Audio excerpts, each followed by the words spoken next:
Bonjour à tous, je suis très heureuse de vous retrouver pour ce nouveau tirage. Il s'agit ici d'aller explorer ce qui va nous arriver dans le courant du mois. Donc c'est un tirage du mois que je vous propose et que je fais avec 5 cartes. Alors évidemment, il y a pléthore de techniques pour le tirage du mois. Moi j'aime bien celle-ci parce que nous allons explorer, comme vous le verrez, chacun des secteurs dans la vie de la personne que vous pourrez recouvrir d'une autre arcane si vous le désirez. Après, une seule carte suffit bien amplement. Moi, personnellement, je n'utilise qu'une carte à chaque fois. Mais vous avez le droit, par la suite, de faire comme bon vous semble. Alors, cette première carte, ici, elle va symboliser le foyer. Non, elle va symboliser l'état d'esprit du consultant. Ensuite, vous lisez les cartes de gauche à droite. Celle-ci, la plus à gauche, va représenter le secteur affectif, suivi du secteur professionnel, des finances et enfin de la santé. Alors on y va pour l'analyse de ce tirage. Donc là, nous avons le mât qui représente l'état d'esprit du consultant, suivi de l'empereur qui va venir symboliser ce qui va se passer au niveau affectif dans la vie de la personne pendant ce mois. Nous aurons ensuite au niveau professionnel la carte de la roue de fortune, avec au niveau des finances la maison Dieu, puis l'ermite dans le secteur de la santé. Alors déjà, qu'est-ce que l'on peut dire en regardant comme ça le tirage? C'est important de se poser des questions. Donc là, nous avons le mât, nous avons un personnage qui a envie d'aventure, qui se dirige en tout cas vers vers la droite, vers le futur. Nous avons l'empereur ici qui lui va plutôt regarder vers le passé, vers son foyer éventuellement. La roue de fortune qui indique qu'il y a du mouvement, il y a de la rapidité, mouvement, rapidité aussi avec la maison Dieu, parce qu'on est dans de la fulgurance avec la maison Dieu. Et puis nous avons l'ermite. L'ermite qui lui aussi regarde vers le passé et qui va nous donner donc des indications sur le secteur de la santé.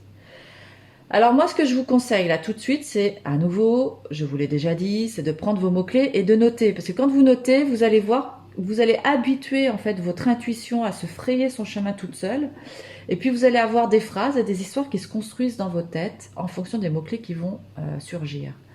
Puisque vous avez pléthore de mots-clés pour chacune des cartes, mais il y en aura plus un que l'autre qui va venir vous interpeller.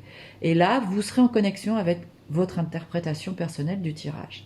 Donc là, par exemple, dans les mots-clés pour le mât, nous avons de l'instabilité passagère, quelqu'un qui est certainement dans une fin de cycle et à l'aube d'un renouveau certain qui s'annonce.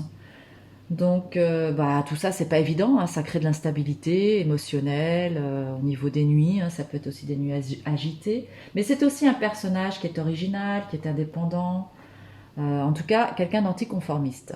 Donc déjà là, ce que l'on peut dire par rapport à ces mots-clés, c'est que nous avons affaire à quelqu'un qui est certainement très agité en ce moment, ou qui a beaucoup d'idées en tête, qui doit avoir pléthore de possibilités comme ça qui s'amoncellent dans sa tête. Il y a plusieurs questions qu'il doit se poser. Et puis, ça lui fait pas toujours du bien. Ça génère chez lui de l'inquiétude et de l'instabilité. Je pense que c'est quelqu'un qui sera certainement nerveux tout au long du mois. Donc, il va falloir qu'il se pose au niveau des énergies, qu'il apprenne à tempérer. Voilà, déjà ce qu'on peut dire dans les grandes lignes, dans les grandes tendances par rapport à cette carte vis-à-vis de notre consultant. Alors, sur le plan affectif, notre consultant est représenté par l'empereur. Là, l'empereur, il nous parle au niveau affectif, si on reprend les mots-clés, d'une concrétisation, de stabilité, de construction, de foyer. C'est quelqu'un qui est confiant en lui. Donc, il va aller, en tout cas, je pense qu'il trouvera du soutien dans son entourage auprès d'une personne qui va incarner ses valeurs et qui va pouvoir lui permettre de se poser et de ralentir le rythme. Puisque là, le mât, il est en marche quand même. L'empereur, il est observateur, il regarde par le passé, mais il est stable, il est posé. Ses jambes forment un 4. On est avec la stabilité dans cette carte-là. Donc, ça va être important pour lui de pouvoir se reposer sur ce personnage. Ou en tout cas, les événements extérieurs, ça peut être par le biais d'un courrier, ça peut être par le biais d'un courrier, ça peut être par le biais de tout un tas d'événements qui peuvent arriver dans la vie de la personne, qui vont lui permettre de se sentir dans cette stabilité intérieure. Voilà. Donc sur le plan affectif, voilà, il y a possibilité de retrouver de la quiétude. C'est déjà une bonne chose. Ensuite, examinons ensemble l'aspect professionnel avec cette roue de fortune. Qu'est-ce qu'on va avoir ici comme mot-clé au niveau de la roue de fortune? Eh bien, nous allons avoir, ce qu'on peut dire par rapport à cette carte, c'est une carte de mouvement. Donc, sur le secteur professionnel, il va y avoir des petits déplacements, il va y avoir des opportunités, parce que la roue de fortune nous parle aussi d'opportunités. Donc, dans les mots-clés principaux, vous avez quoi? La chance, l'évolution, l'enthousiasme, les choses arrivent rapidement, il y a de la mobilité, du mouvement, du dynamisme aussi. C'est plutôt une carte qui nous parle de chance hein, et puis de réussite, de gain. Donc voilà, donc dans le secteur professionnel, c'est plutôt une bonne nouvelle. Si vous êtes par exemple en recherche d'emploi, ça veut dire que vous allez avoir à vous des opportunités qui vont arriver, qui vont être présentes et qui vont vous permettre de rebondir. Et ça va se faire assez rapidement. Donc c'est plutôt intéressant. Si vous êtes déjà en poste, si la personne est déjà en poste, là, au niveau professionnel, si par exemple c'est un commercial, effectivement, il y a beaucoup de mouvements, il y a beaucoup de déplacements qui seront prévus dans le courant du mois. Quoi qu'il en soit, ce que la personne aura entrepris, les choses sont en mouvement, ça avance sûrement et il y a des opportunités pour que les choses se mettent en place. Tout est en train d'avancer, il y a de l'avancement dans l'air. Concernant cette maison Dieu, donc là, au niveau des mots-clés, qu'est-ce que l'on peut avoir qui peut surgir comme ça pour ce secteur des finances?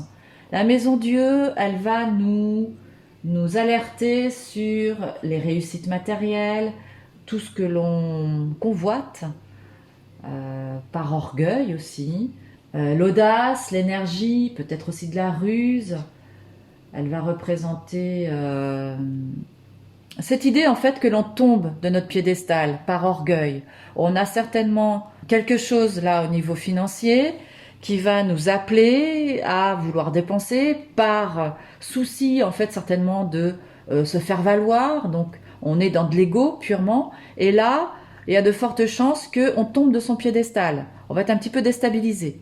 Donc moi ce que je pourrais dire avec une carte comme celle-ci dans le secteur des finances, attention, tout ce qui brille n'est pas d'or, hein. Donc faites attention à vos finances, c'est pas le moment de dépenser sans mesure, puisque sinon vous risquez d'avoir des retombées pas très agréables, peut-être vis-à-vis de votre banquier par exemple. Donc voilà, soyez prudents, prudence dans le secteur des finances. Alors évidemment, comme je vous le disais, vous auriez la possibilité de couvrir les cartes. Moi je ne le fais pas en général. L'ermite, ici dans le secteur de la santé. Alors la santé c'est toujours très délicat hein, de parler de la santé avec les tarots de Marseille.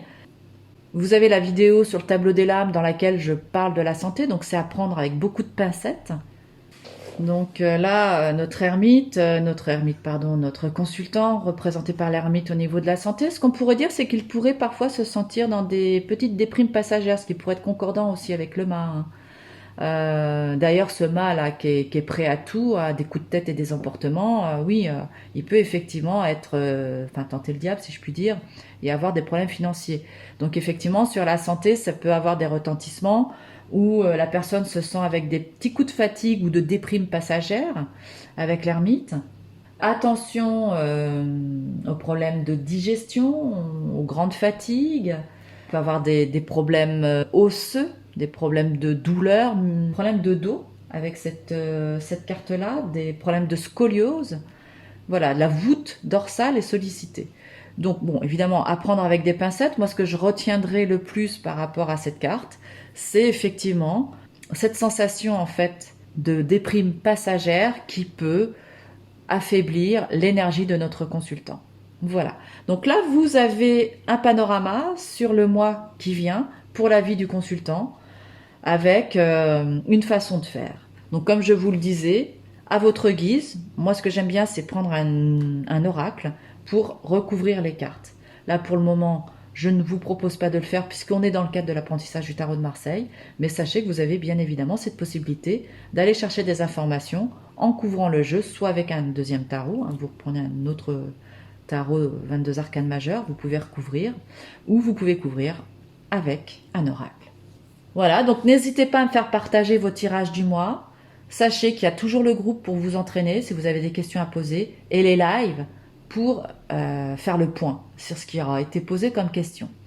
Je vous remercie infiniment pour votre attention et puis on se retrouve pour un deuxième exemple du tirage du mois.